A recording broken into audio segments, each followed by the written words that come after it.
What starts as a routine flight quickly spirals into something much darker when a black man boards first class and is met with contempt before he even reaches his seat. She mocks him, she isolates him, and with every passing minute, the cabin turns colder, the stare sharper, the silence heavier. No one defends him, not the crew, not the passengers, not even the system designed to protect people like him. But what none of them know, what she could never imagine, is that the man she's humiliating isn't just another traveler. He's something else entirely. And when the truth finally hits, it won't come with warning. It will come like a storm. By the time the plane lands, careers will be destroyed, reputations burned, and justice will take a form no one saw coming. This isn't just a story about racism. It's a story about underestimation and what happens when you push the wrong man too far. Keep watching, because the twist you're waiting for, it's already on board. Welcome to our most gripping series yet, where power, prejudice, and karma collide. At 30,000 feet. Tell us where you're watching from. Drop your thoughts in the comments. Hit that like button if you believe justice doesn't need a voice to be heard. And don't forget to subscribe, because the next episode might just leave you speechless. Ezra Mallory stepped onto Flight 914 with the calm dignity of a man used to being doubted in rooms he paid to enter.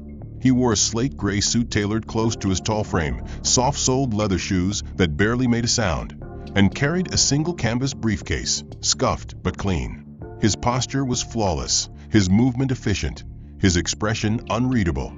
But the moment he crossed into first class, the air shifted.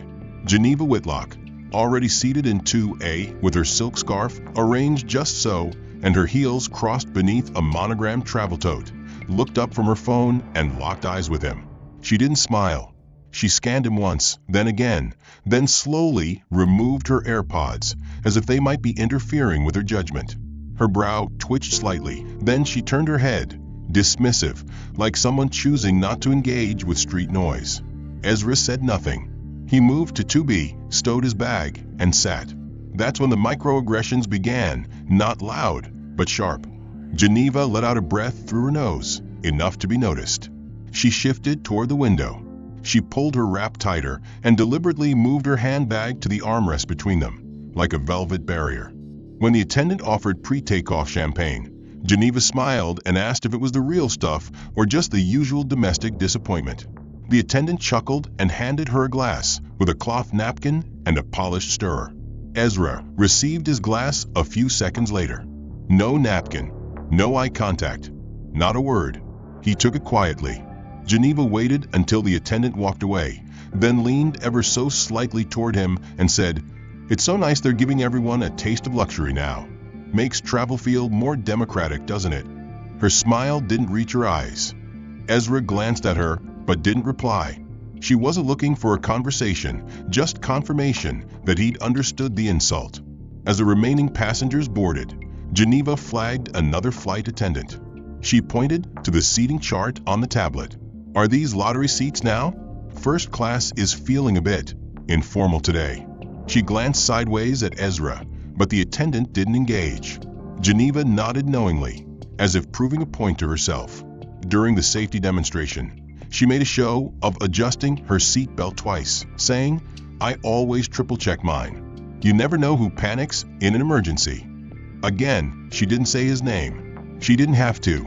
As the aircraft descended, Geneva sighed, pulled out a silk sleep mask, and rubbed a dab of lavender oil on her temples. Then, with theatrical effort, she rolled some onto the armrest between them. "Lavender," she explained, loud enough to be heard 2 rows back. "It's calming. Some of us need help staying relaxed when things feel uncomfortable." No one said anything. No one ever did. Meal service brought another round of passive cruelty. Geneva requested her dinner first and asked the attendant to ensure her utensils hadn't touched shared trays. She smiled when she said it, gracious, elegant, superior. Ezra received his meal 10 minutes later, his entree tepid, the sides mismatched. He requested tea. The attendant told him they'd run out. 2 minutes later, Geneva was sipping chamomile from a porcelain cup and asking for lemon. When Ezra looked away toward the window, Geneva tapped her nails on her phone and casually asked, "Do you travel often?" Or is this a special occasion? When he didn't answer, she leaned back and muttered, "That's all right." Some people prefer to keep their story simple. As the cabin dimmed, she removed her heels, replaced them with cashmere socks, and pulled out a book with the title The Art of Elegance clearly displayed. A few pages in, she sighed again and pressed the call button. When the attendant approached, she whispered something, glanced at Ezra, and nodded. The attendant stiffened, but didn't respond. Ezra caught the movement in his peripheral vision. He said nothing. About an hour before landing, Geneva dropped her pen. It rolled toward Ezra's foot. As he leaned to retrieve it, she flinched. "It's fine. I'll get it," she said curtly. Then added, "These narrow aisles make people forget about boundaries." Her voice was crisp, surgical. The older man in one seat glanced over, frowned slightly, then returned to his paper. Another opportunity to say something. Another silence. When the flight attendant returned with landing forms, Geneva glanced at Ezra's paper and asked, "Do you need help filling that out?" The customs forms can be tricky the first time. This time, Ezra did look at her. He didn't speak. He didn't blink. He just stared. Geneva broke eye contact first. "Suit yourself," she said quietly. "But don't say I didn't offer." As wheels touched down, Geneva adjusted her scarf again, as though returning to society after enduring something unpleasant. She thanked the attendants warmly, even left a business card tucked into her napkin with a scribbled note, "Exceptional service, despite the seating." When Ezra stood to retrieve his bag, she stepped in front of him in the aisle. Not aggressively, not rudely, just enough to establish the hierarchy. As the aircraft taxied toward the gate, Geneva stood before Ezra, blocking the aisle with the poise of someone who believed their presence alone was justification. She took her time retrieving her handbag, adjusting her wrap, and checking her reflection in a small mirror, all while Ezra remained standing behind her, still, composed, silent. Once they disembarked, Geneva made a point to pause just outside the gate area, looking back toward the jet bridge. She spotted him several steps behind and gave him the kind of smile one reserves for poorly performing waitstaff. "I hope the rest of your trip is educational," she said, before turning toward the first-class lounge. Ezra said nothing. He followed the signs to his connecting gate, knowing the layover would be short, knowing Geneva was likely headed for the same flight. As he reached the gate for Flight 218 to Geneva, Switzerland, he wasn't surprised to find her already there, holding a glass of sparkling water and speaking animatedly to the gate agent. She wore the same mask of affable confidence, laughing lightly as she gestured toward her ticket, pointing to her boarding group, then glancing, briefly but pointedly, at Ezra, who stood silently in the corner of the boarding zone. The agent's eyes followed hers. Their expression didn't change, but their posture shifted, stiffened ever so slightly. When boarding was called, Geneva was among the first to stride forward. Ezra's turn came moments later. He handed over his passport and boarding pass. The scanner beeped once, too long. The agent frowned. "One moment, sir," they said, then tapped a few keys. "There appears to be a reassignment." Ezra's jaw tightened slightly. "My seat was 3A. The agent gave a tight smile. "Yes, but there's been a last-minute reshuffle. You've been reassigned to 9D. Business class. Not first." No explanation, just a printed slip and a nod toward the boarding tunnel. Geneva was already seated in 3C, sipping water, eyes closed behind designer sunglasses. As Ezra walked by, her eyes flicked open and landed on him like a trap being sprung. "Oh," she said with mock surprise. "I thought you were up here. Must have been a mistake." He met her gaze for half a second, then kept walking. The humiliation was not just in the reassignment. It was in the performance of it, the slow, deliberate dismantling of his presence. 9D was narrow, confined, a far cry from the cocoon of first class. No one made eye contact as he took a seat. The flight departed without issue, but the air around him felt heavier, tighter. Dinner service came late to the business cabin. When it arrived, his meal was missing a side dish. When he asked, the attendant said, "We're running low. First class takes priority." Of course they do. After the flight landed, The layover was short. Ezra checked his itinerary. Final leg to Zurich. He proceeded to the connecting gate, where he once again spotted Geneva, now laughing with a male passenger, her voice just loud enough to carry. She didn't see him at first, or pretended not to. When their eyes finally met, she tilted her head, as if surprised again by his persistence. "You certainly get around," she said, walking toward him. "Funny how we keep ending up on the same flights. Must be fate." Ezra didn't answer. He just nodded and returned to reading the gate screen. Geneva wasn't done. She moved closer, lowered her voice. "Look, I don't want to assume anything, but I've noticed some irregularities. Are you sure you're not using someone else's ticket?" The accusation hung between them like smoke. "You seem very determined to be here." Before he could reply, a gate agent stepped between them. "Is everything all right here?" Geneva smiled quickly. "Oh yes. I was just offering a little advice." She turned back to Ezra. "Some people find international customs quite complicated. Lots of forms, lots of scrutiny." Ezra remained impassive. He showed his boarding pass, passed through the gate, and boarded. This time, his seat had not changed, but the flight was full. Geneva, by some twisted miracle of booking, was directly across the aisle in 4B. As passengers settled in, she began speaking loudly to the man beside her, a silver-haired executive type who chuckled at all the right cues. "Last flight, I had the strangest seating mishap," she said, just loud enough for Ezra to hear. "They had placed someone in first class who clearly didn't belong. I didn't say anything, of course. I'm not confrontational. But you'd think the system would filter that out." The man nodded. "You'd be surprised what slips through." Geneva laughed softly. "Not anymore."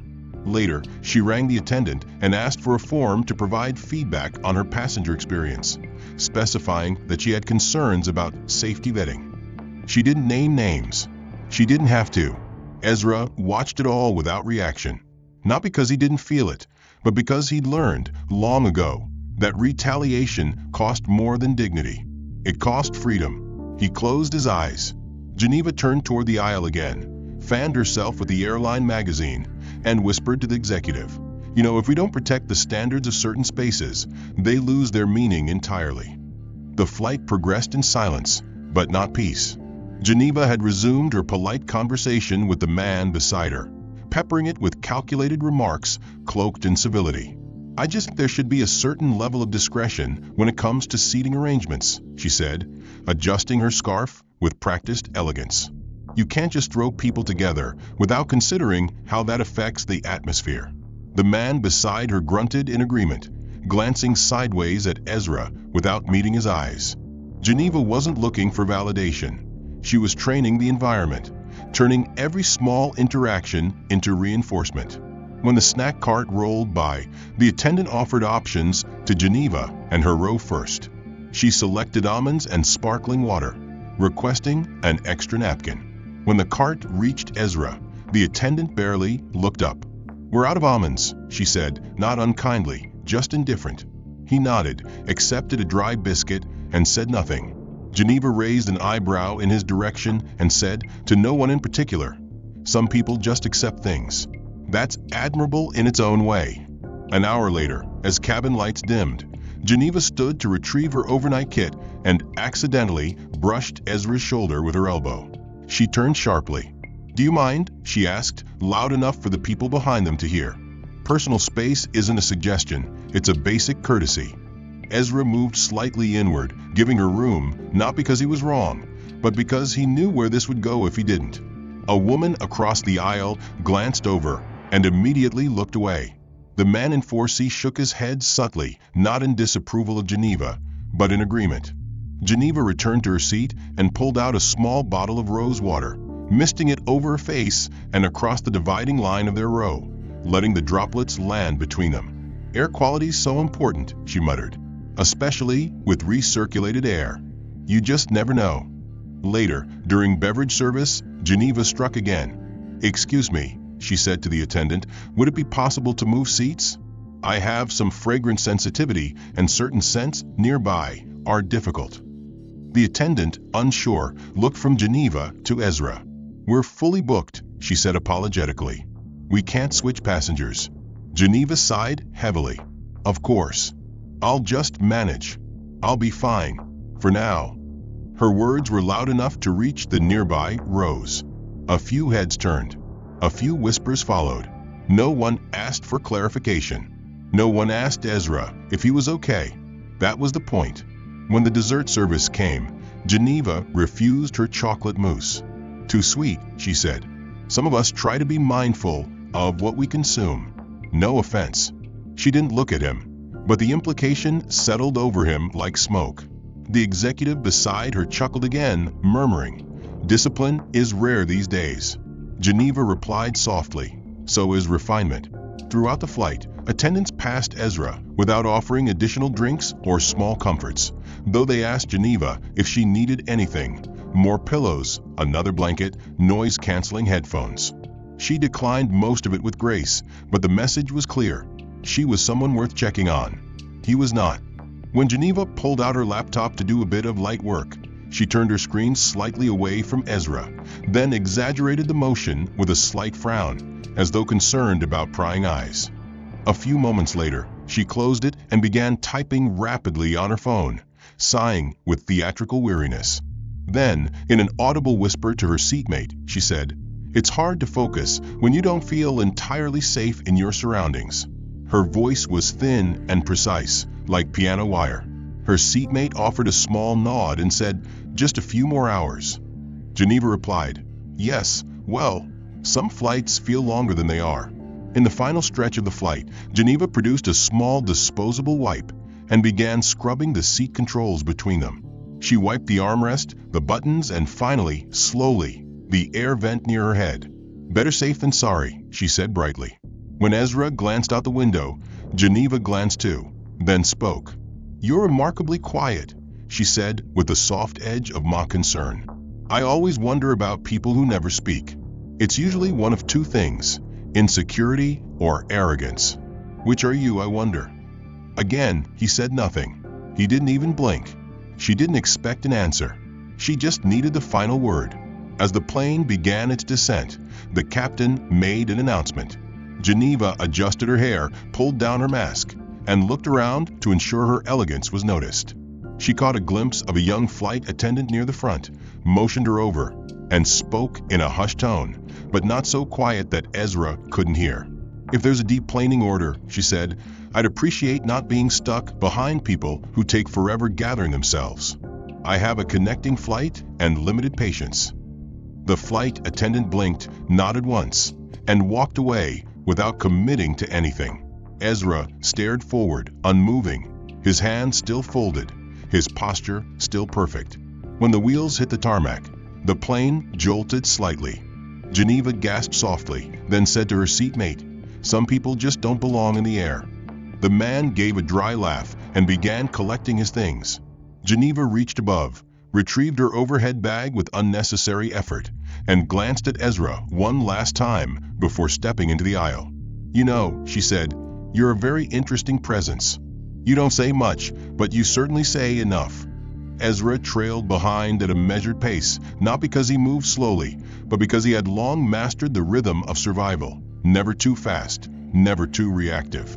Geneva leaned on the counter and spoke to the agent with that polished, condescending lilt, describing a situation on the last flight.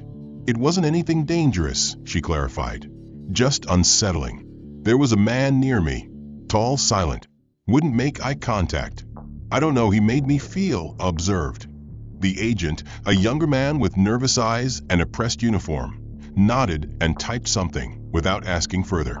Geneva smiled, said, "Thank you for understanding," and left behind an invisible mark, one that would follow Ezra to his next seat, to the next judgment. Moments later, when boarding for the final leg to Lisbon was announced, Ezra's name was called over the speaker. "Passenger Mallory, please see the gate agent."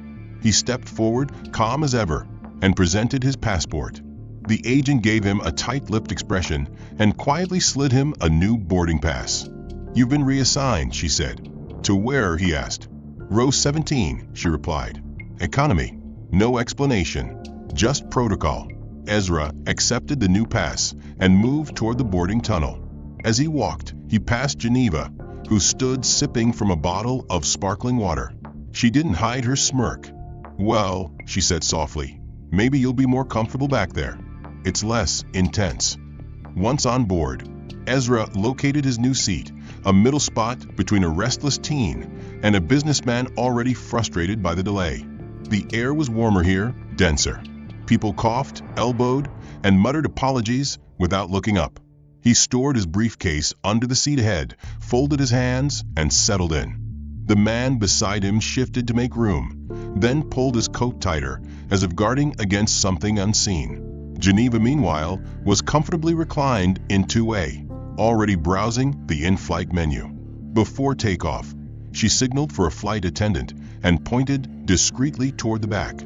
"Could you keep an eye on row 17? She asked sweetly. "Just a personal comfort thing. He's intense."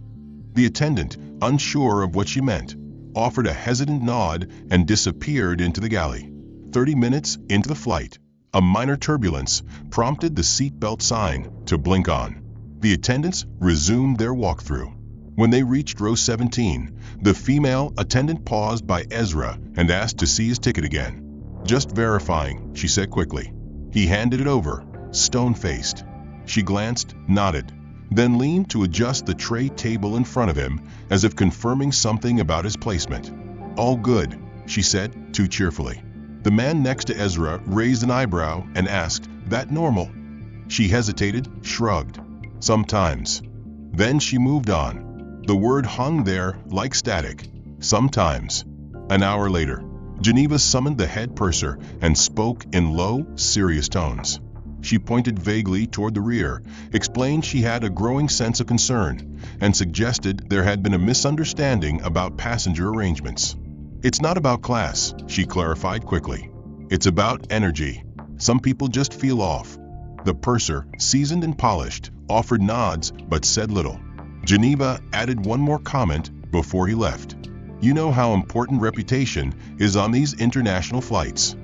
I'd hate for anyone to feel the experience wasn't premium." Her words carried weight, and when the purser approached Ezra later with a strained smile, he didn't even pretend to be surprised. "Sir, just checking in. All comfortable?" Ezra nodded once. "Fine." The purser hesitated. "Let us know if there's anything we need to adjust." He left the word hanging like a loaded gun. Ezra replied, "That won't be necessary." Geneva, unsatisfied, took things further. During meal service, she flagged down the same attendant from earlier and asked to prepay for another glass of wine. "I know you're busy with the back of the plane," she said with a smirk, "but I just like to plan ahead. I imagine things get chaotic back there." Her eyes flicked to the rear of the cabin like a signal flare. As if on cue, another flight attendant checked the rear lavatory and returned to whisper something to a colleague. Both glanced toward row 17. Soon, Ezra noticed the service around him slow. Trays reached his row last. Beverage carts passed without offering. The businessman beside him muttered, "What the hell, didn't they skip us again?" Ezra didn't answer. 2 hours into the flight, Geneva posted to her social media a carefully cropped photo of her wine glass, tray table, and window with the caption, "Flying Premium. Shame the airline's losing its standards." She didn't mention names. She didn't need to. Comments flooded in from her echo chamber, supportive, subtle, soaked in code. "I know exactly what you mean. It's not the same anymore. Used to feel like a club. Now it's public transit with champagne." Geneva sipped her wine and glanced toward the back. When lights dimmed, Geneva claimed she heard whispering near the emergency exit and alerted a crew member. "Not to be paranoid," she said, "but if someone's behaving oddly, we should probably have eyes on that." The report was vague, unprovable, but enough to prompt another check on Ezra. This time, the purser returned with a flashlight and quietly scanned around Ezra's feet as if searching for something suspicious. A soft chime sounded from the galley, and one of the senior flight attendants approached Ezra's row, tablet in hand. Her voice low but firm. "Mr. Mallory," she said, "we've had a minor notification flag on your profile. Nothing urgent, just a procedural formality." Ezra looked up slowly. "What kind of flag?" She tapped her screen. "A behavioral note." A level 1 monitor tag. It doesn't mean you've done anything. It's just for observation. Her tone attempted neutrality, but it couldn't hide the discomfort, the way her fingers tightened around the stylus, as if bracing for resistance. Ezra didn't raise his voice. He didn't even blink. Observation for what? She hesitated, then said the words like reading them from a script. Lack of compliance, potential passenger discomfort. It's automatic, sir. A crew-submitted protocol. Ezra already knew. It wasn't automatic. It was Geneva. It was the culmination of whispers, looks, and silent nods. He nodded once and returned to staring out the window, a man watching his own erasure from 35,000 feet. Minutes later, he noticed the purser returning, this time with a small, sealed envelope. She handed it to him with an apologetic glance. "Mr. Mallory, we're required to issue this as part of protocol. It's a behavioral acknowledgement form." The envelope was thin, government-colored, and labeled with his name. Ezra opened it. Inside was a single sheet of legal language, listing expectations for in-flight conduct and a line for signature. It did not accuse him of anything directly. It didn't have to. The implication was clear: behave or be noted.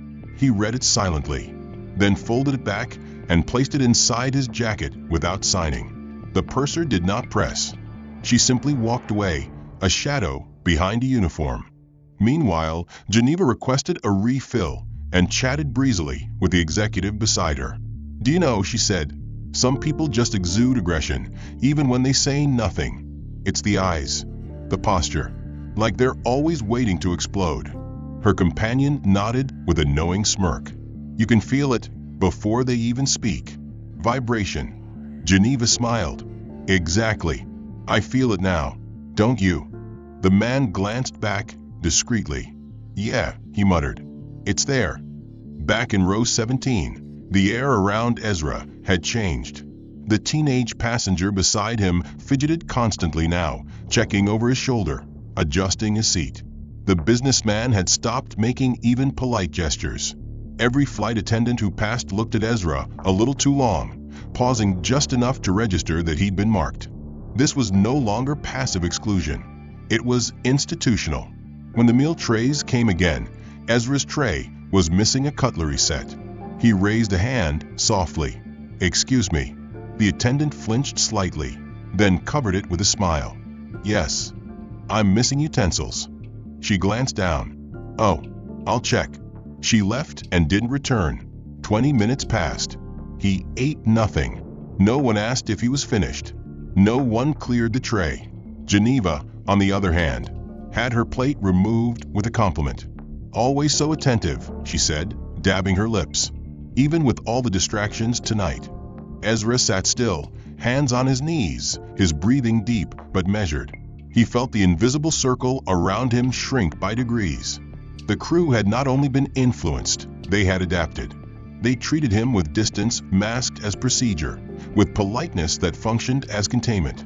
One of them, a junior attendant, walked by holding a document wallet. She stopped near his seat, checked something on her screen, then turned to him. "Are you carrying any restricted electronics, sir?"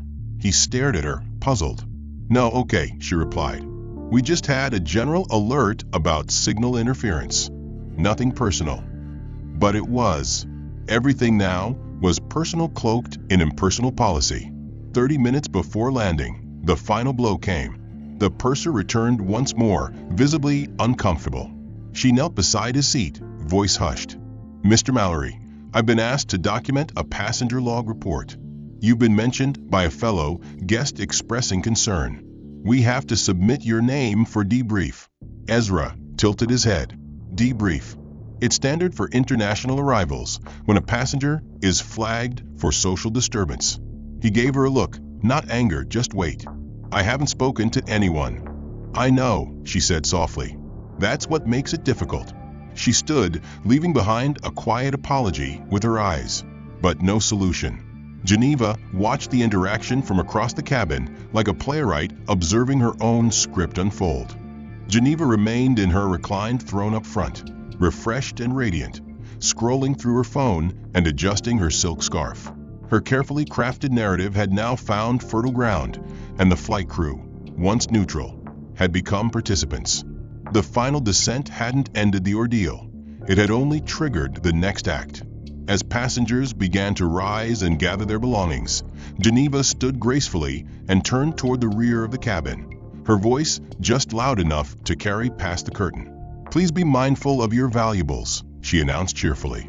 "It's a chaotic time during disembarkation. Things can go missing." A few heads turned. A woman in row 12 glanced toward the back, then instinctively checked her handbag. Geneva smiled inwardly. The seed had been planted. The implication didn't need to be named. It had already begun to root itself. When Ezra stood to retrieve his bag, the businessman from earlier stepped back into the aisle ahead of him, blocking his exit with a half-turn. "You in a rush?" he asked, not confrontational, but challenging. Ezra looked him in the eye, but said nothing. The man smirked, then stepped aside with mock courtesy. "After you," he said. "Wouldn't want to get in the way." Geneva, overhearing from her seat near the front, chuckled softly. "Let's not make it awkward," she said aloud to no one in particular. "Everyone deserves their moment." As they exited into the terminal, Geneva made a slow show of checking her phone, reading from a text, then lifting her eyes toward a nearby flight attendant who had escorted the crew out. "You might want to note that gentleman back there," she said, gesturing subtly with her chin. "Just a suggestion. He made some of us uncomfortable." The attendant's expression didn't change, but she nodded and began tapping on her device. Geneva offered a warm, practiced smile and walked away with the elegance of someone delivering justice rather than harm. At customs, Ezra was pulled aside for a random inspection. No one explained why. A man in a navy blazer and badge asked him to step behind a divider and empty his bag. It wasn't invasive, yet, but it was deliberate. The process was slow, the questions repetitive. Why was he traveling alone? What was the purpose of his visit? Where was he staying? His answers were measured, exact. He didn't show frustration. That, he knew, would only feed whatever suspicion had already been built. Geneva walked by the glass wall of the inspection room moments later. She didn't stop. She didn't wave. But she did glance in, briefly, satisfied. After clearing customs, Ezra moved through the terminal toward his hotel transfer. The tension that had begun in the cabin now extended into the air around him. In the lobby of the executive hotel, where his reservation had been secured weeks in advance, the receptionist hesitated when he approached. "Sir, may I see your ID again?" she asked, even after scanning his passport. He handed it over. She typed something, paused, then said, "We've had a note from the airline. It's not a ban, just a cautionary tag. Standard protocol." He said nothing. She handed him the key card. "Room 1508. Elevators to your right." Upstairs, alone in the sterile quiet of a luxury suite, Ezra stood by the window and watched the night fill the skyline. Below, cars flowed like silent arteries through the city's veins. He took off his jacket, hung it carefully, and sat on the edge of the bed. He checked his phone. No new messages. No updates. Just a trail of data points now attached to his name. Flagged once in the system, questioned at customs, reassigned seat twice, issued a behavior form, noted by crew. The network of suspicion was now threaded through his profile like a barcode. All from whispers. All from one woman. Back at the airport lounge, Geneva ordered a cappuccino and sank into a leather armchair with a sigh. She began composing an email titled, "Passenger Conduct Concern, Flight 218. She filled it with soft language, never accusatory, always suggestive. "I'm not saying he was dangerous," she typed, "but the silence, the posture, the intensity, it unsettled me. I'm sure it was nothing, but in today's world, can we really afford to ignore our instincts?" She signed it with her full name and frequent flyer number, hit send, and took a slow sip of her drink. Elsewhere in the same terminal, a ground agent forwarded a new report up the chain. Passenger Ezra Mallory. Multiple incidents across flights. Recommendation: review travel behavior and escalate if necessary. The next morning, the terminal air was cold, recycled, and drenched in fluorescent glare. Ezra arrived early to avoid the crowds, his presence silent as ever, but eyes still followed him. Subtle glances from security agents, a prolonged scan at the check-in desk, a quiet code spoken between two gate staff as his name lit up on the monitor.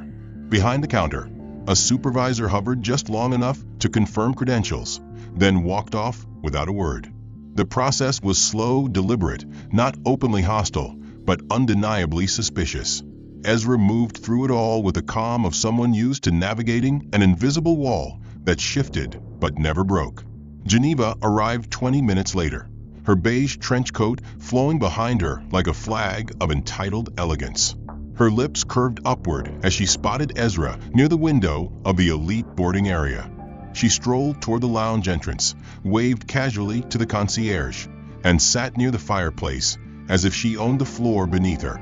Her phone glowed in her hand. She typed quickly. Then came a click, the camera shutter disguised as a message alert. She'd taken a photo. Not direct, not obvious, just angled enough to include Ezra seated backlit, his face cast in quiet shadow. She opened her social media app, uploaded the image with a carefully constructed caption. Saw this man again. Third time. Same vacant stare. Same intensity. I hope the airline's tracking behavior patterns before something bad actually happens. You never know anymore. She hit post. Within 15 minutes, the comments started arriving. Creepy. He looks unstable. Why do these types always get through security? Geneva replied selectively, fanning the flames. Exactly. He hasn't done anything yet.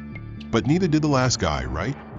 Elsewhere in the lounge, a woman in a gray blazer refreshed her feed and noticed the post. She looked up, scanned the room, spotted Geneva, then Ezra. She leaned toward her travel companion and whispered. Moments later, 2 other passengers began checking their phones. Then came the airport notification. Geneva, a registered elite tier member, had submitted a real-time passenger discomfort report through the airline's app, flagging Ezra's name. The algorithm triggered a review request. A silent alert popped on the gate agent's console. By now, Ezra had already boarded. Seated in 1D, his first-class upgrade mysteriously reinstated overnight, a move that felt less like reward and more like surveillance. Ezra placed his bag beneath the seat and folded his hands again. He felt the shift in the atmosphere. The attendant greeted him stiffly, as if unsure whether to smile or not. Across the aisle, Geneva entered late, feigning a yawn and mild surprise at their proximity. "Oh," she said, as if this hadn't been orchestrated. "I thought they would have seated you further back again." Her voice was loud enough for several rows. Ezra turned his head slowly toward her, expression neutral, but eyes focused. She smirked, pulled out her phone again, and typed, "He's here again. Why does he keep showing up near me? Isn't there a system for this?" The flight began to fill, but the tone had already been set. People looked once, then twice. The man in 1C adjusted his posture. The woman behind Geneva shifted uncomfortably. The attendant offered drinks. Geneva accepted a mimosa with a knowing look. Ezra was skipped. When he asked, she replied, "We're out of orange juice." Geneva sipped slowly, gaze never leaving him. 30 minutes into the flight, Geneva stood and approached the front galley. "I hate to be that passenger," she whispered to the purser, "but the man across from me has followed me across 3 flights now. I'm not accusing him of anything, but I can't help but feel unsafe. Can we document this?" The purser hesitated, her professionalism cracking just slightly. She nodded and returned to her station. 5 minutes later, another form appeared, an internal log, red flagging Ezra for proximity complaints. He hadn't spoken, he hadn't moved, but the record grew. Back in her seat, Geneva continued posting. Her latest message now included a blurred image of Ezra's hands resting on the tray table, the caption reading, "Still here, still silent, still making everyone tense." Dozens more comments flooded in. Someone replied with a screenshot of a vaguely similar man on a true crime podcast thumbnail. "Is this the same guy?" someone asked. Geneva didn't deny it. "Hard to say," she typed. "But if it is, we'll wish someone had said something sooner." Near the rear galley, a crew member whispered to another, mentioning passenger 1D. The information passed through channels like static over wires. Cabin crew adjusted their tone, their posture. When Ezra asked for a cup of water, it was handed to him without eye contact. When he requested to use the restroom, he was told to wait until further instruction. Geneva looked pleased. She leaned across the aisle and offered a soft, patronizing suggestion. If you're uncomfortable, I can ask them to move me again. It's not fair to pretend everything's fine when it clearly isn't. The tone was kind. The intent was surgical. Ezra didn't answer. He didn't blink. But something in his stillness shifted. A few minutes later, as the plane leveled at cruising altitude, a second alert pinged on the onboard system. A Federal Aviation liaison had received a social media flag connected to Geneva's post. The passenger matched a visual tag, now being tracked through automated behavioral profiling. An inquiry was filed. Ezra's name sat atop it. Geneva reclined, satisfied. It's not about fear, she said casually to her new seatmate, a middle-aged woman in pearls. It's about patterns. I just notice things. The way he doesn't smile. The way he stares. I'm not accusing. I'm just alert. The air between them was no longer just hostile. It was loaded, thick, primed. That's when the voice broke through.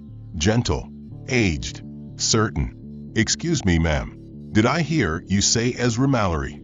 The words drifted over Geneva's shoulder from the row behind her, light but precise, as if sculpted to puncture silence. Geneva turned slowly, her chin raised with the reflex of someone used to being challenged, but never by anyone who mattered. Yes, she said, her tone dry, dismissive, tinged with superiority. That's the troublemaker. Why? The man smiled, not with mirth, but with quiet understanding. The kind of smile someone gives just before unsealing a truth. Because I just had dinner with him last month, he replied, voice carrying more weight now.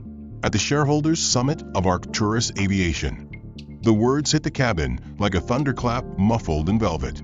The passengers nearest to them stiffened. A woman 2 rows up stopped mid-sentence. A flight attendant behind the curtain hesitated, glanced over her shoulder. Geneva's smile faltered. I'm sorry, who are you? She asked.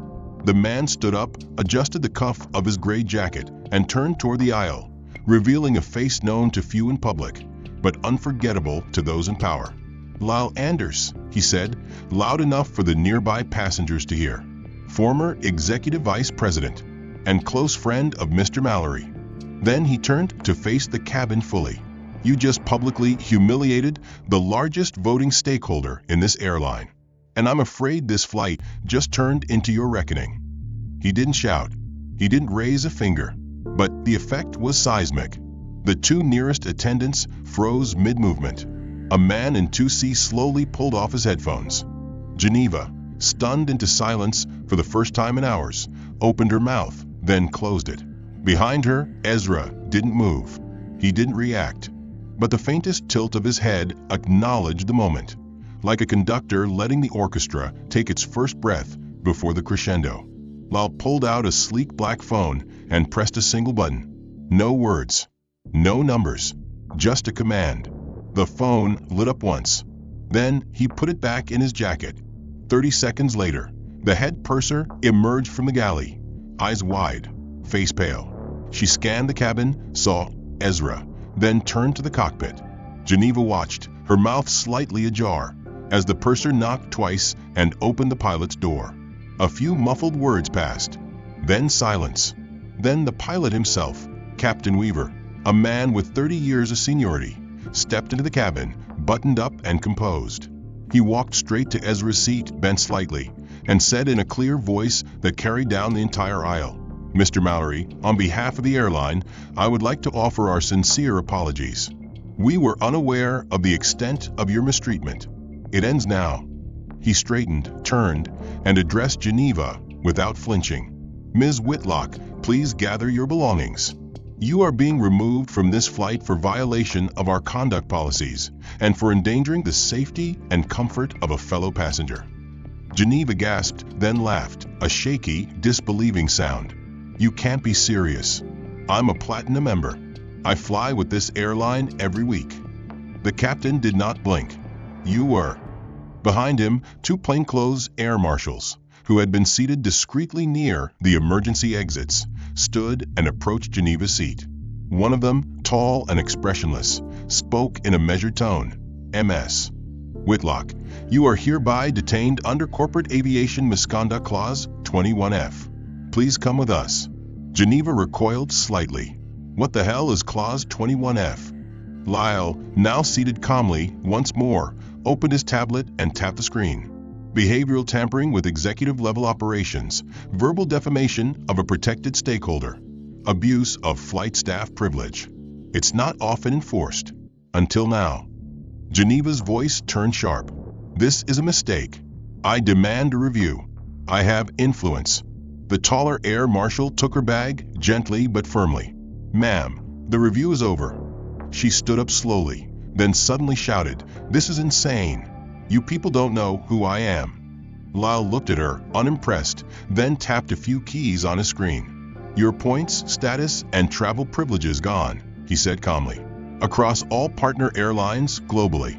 Geneva Whitlock stood frozen in the aisle, her boarding pass still peeking from the side pocket of her designer tote, as if mocking her presence in the space she once ruled. Her voice, which hours earlier sliced through the cabin with quiet authority and derision, now cracked with disbelief as she repeated, "You don't understand. I have status. I'm an executive member. This is some kind of mistake." The air marshal didn't flinch.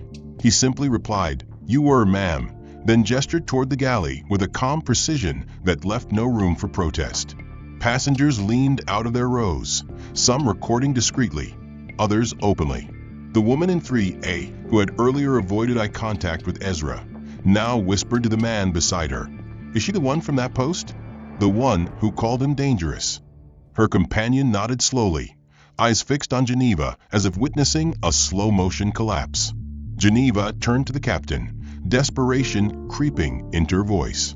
"Captain, please. We can discuss this rationally. I've contributed more to this airline than half the board." The captain gave a single, tired glance toward Lyle, then back to Geneva. "This is not a debate, Ms. Whitlock. You've compromised the integrity of our service and endangered the dignity of a senior executive. You may disembark quietly or be escorted forcibly. Your choice." Geneva opened her mouth, but no sound came out. She looked around for sympathy and found only polite detachment. The attendants she once charmed now avoided her gaze. The fellow elite passengers, who laughed at her jokes, now fiddled with their seatbelts or suddenly found interest in the safety card. Lyle sat calmly, his tablet still glowing faintly in his lap, his posture unshaken. He didn't speak. He didn't need to.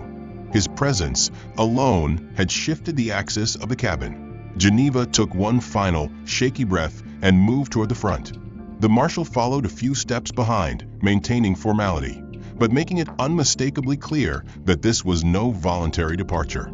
When they reached the curtain separating the galley from the cabin, Geneva paused. "I just wanted to feel safe," she whispered, voice barely audible. "I never meant." But her words were cut off by the quiet rustle of the curtain as it closed behind her. She was gone, and with her, the illusion of control. Back in the main cabin, the energy shifted almost imperceptibly. The tension that had weighed on the atmosphere for hours now began to dissipate, replaced by something stranger, guilt, awe, and a creeping awareness that they had all been complicit. The flight attendants quickly resumed their duties, but with visible discomfort, stealing glances at Ezra now not as an inconvenience, but as someone they had failed. One of them, a young woman with trembling hands, returned to Ezra's seat and knelt beside him. "Mr. Mallory," she said, voice low, "would you like something to drink?" "Anything. We have fresh coffee, hot tea, juice, orange, cranberry, apple." Ezra shook his head slowly. "Water's fine." She nodded and stood. As she walked back to the galley, another attendant passed her, whispering, "He's the one, isn't he? The stakeholder." The first nodded. He didn't say a word, and they nearly broke him. In the cockpit, the captain reopened communication with ground control. "Situation resolved," he said simply. "Passenger Whitlock removed. flight continues without further incident. On the digital manifest, Geneva's record turned red. A flag appeared beside her name, permanently restricted. A follow-up tag synced across all partner systems, revoked status, pending investigation, blocked future bookings. Lyle remained seated, but was now quietly composing a formal incident report. His tone was neutral, but every sentence was exact. Ms. Geneva Whitlock, previously ranked Platinum Elite, initiated a multi-flight harassment campaign targeting Mr. Ezra Mallory. Her actions prompted systemic bias through verbal manipulation, social escalation, and platform-based defamation. All allegations substantiated. Recommendation: permanent blacklist from all Arcturus aviation partner airlines. Immediate forfeiture of loyalty benefits. Notification to employer HR per Ethics Code 4.7. Public Relations Containment Protocol suggested within 24 hours. He attached the relevant flight log, added 2 audio clips captured by onboard microphones, and press send. The report traveled through satellite upload to corporate headquarters before the plane even began its descent. Meanwhile, in Geneva's now vacated seat, an attendant quietly removed the branded pillow, the silverware, and the unused menu card. She took out a device, scanned the seat ID, and initiated a full system reset.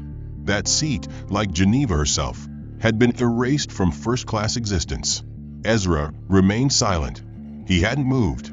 He hadn't smiled. But his presence now filled the space differently. Not as anomaly, not as target, as gravity. As the final hour of flight ticked away, crew members approached him individually, not to apologize directly, but to offer gestures. Hot towel, fruit plate, personal Wi-Fi code. He accepted none of them, not out of spite, but because he hadn't asked for kindness. He had simply expected decency. And for the better part of 3 flights, no one had offered it. In the rear of the cabin, whispers spread like cracks in glass. A man in 14C turned to his seatmate and said, he never raised his voice. She's the one who snapped. We just watched it happen. The aircraft touched down with a shudder and a low screech, the runway lights flickering past the windows like silent applause. The cabin remained still for a few seconds longer than usual, as if everyone on board needed that moment to comprehend what had just transpired midair.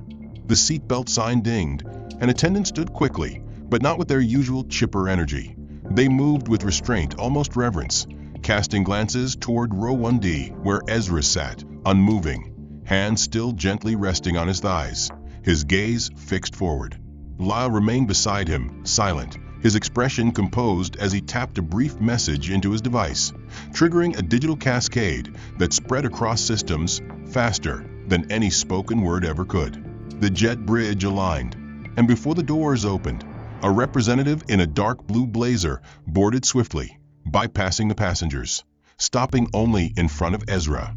Mr. Mallory, she said, voice low but formal, on behalf of the Arcturus board and our entire global network, I've been sent to extend not only our apologies, but our action. She handed him a sleek black folder embossed with silver lettering. Executive-level incident documentation, disciplinary implementation notice, and verified acknowledgement that every violation against him had been processed for corporate enforcement. He didn't open it. He only nodded once. Passengers disembarked row by row, quieter than usual. Geneva was nowhere in sight. She had been removed midair and escorted separately through the rear tarmac, far from the public exit route. But her absence left a presence, a silence heavy with consequence. In the terminal, as the passengers emerged one by one, they were met by a wall of journalists and a handful of bystanders holding up phones. Someone had leaked what happened. Geneva's name was trending within minutes of landing. Screens across the airport blinked with headlines that seemed to update in real time. Corporate executive detained mid-flight for racial harassment. Ezra Mallory revealed as majority stakeholder of Arcturus Aviation. Airline loyalty status revoked in live corporate reversal. The footage recorded by passengers, Geneva's outbursts, Ezra's silence, the moment the captain apologized, circulated within hours, clipped, subtitled, reposted. Hashtags bloomed like wildfire. Hashtag justice in the sky. Hashtag flight 218 fallout. Hashtag Ezra's right. At ARC Tourist headquarters, an emergency ethics committee convened by video conference. Geneva's profile was already deactivated. Her travel history, her previous complaints against other passengers, her employee affiliations, all reviewed in less than 6 hours. Her corporate sponsor, an international marketing firm, terminated her employment by dawn, citing gross ethical misconduct and reputational damage. Her bank issued a public statement distancing themselves from her social behavior, and her name was added to the Global Flight Risk Database, a list used across 38 countries to monitor passengers deemed unsafe for public air travel. Within 48 hours, Geneva's world collapsed. Former colleagues unfollowed her. Business accounts locked her out. Her apology post, "I made a mistake, I misjudged, I let fear speak," was met with a flood of comments calling out the timing, the tone, the insincerity. Activist groups used her case as a milestone in corporate responsibility. Major networks ran documentaries. And still, Ezra said nothing. He denied all interview requests, declined statements, ignored follow-up questions. He simply walked through the terminal that night, unbothered, accompanied by Lyle and 2 silent representatives, exiting through a private corridor with no cameras allowed. One reporter managed to shout, "Mr. Mallory, do you think justice was served?" Ezra paused for just a moment. He looked at the man, then at the crowd, then past them. His reply was simple, measured. "Justice doesn't scream," he said. "It echoes." Then he kept walking. That quote would become the headline across every major outlet by morning. Days later, the airline issued a formal policy update. Discrimination of any form by passengers will result in immediate removal and global privilege suspension. A memo followed to all flight crews. Silent bias is still bias. Action is not optional. Internal training was rolled out. Geneva's name became shorthand in compliance briefings, a warning, a reminder, a case study. Ezra returned to work quietly. He didn't sue.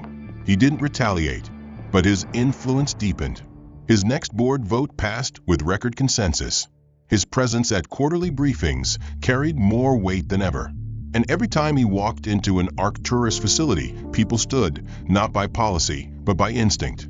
In the weeks that followed, passengers across the globe whispered the story. About the man in the suit who didn't say a word. About the woman who went too far. About the airline that flipped its own hierarchy for one silent act of dignity. Geneva's fall became a symbol. But Ezra's silence became something more enduring. It became memory, standard, expectation. By the end of the month, his name was no longer followed by confusion or judgment. It was followed by respect. He had said almost nothing, but he had made the world listen.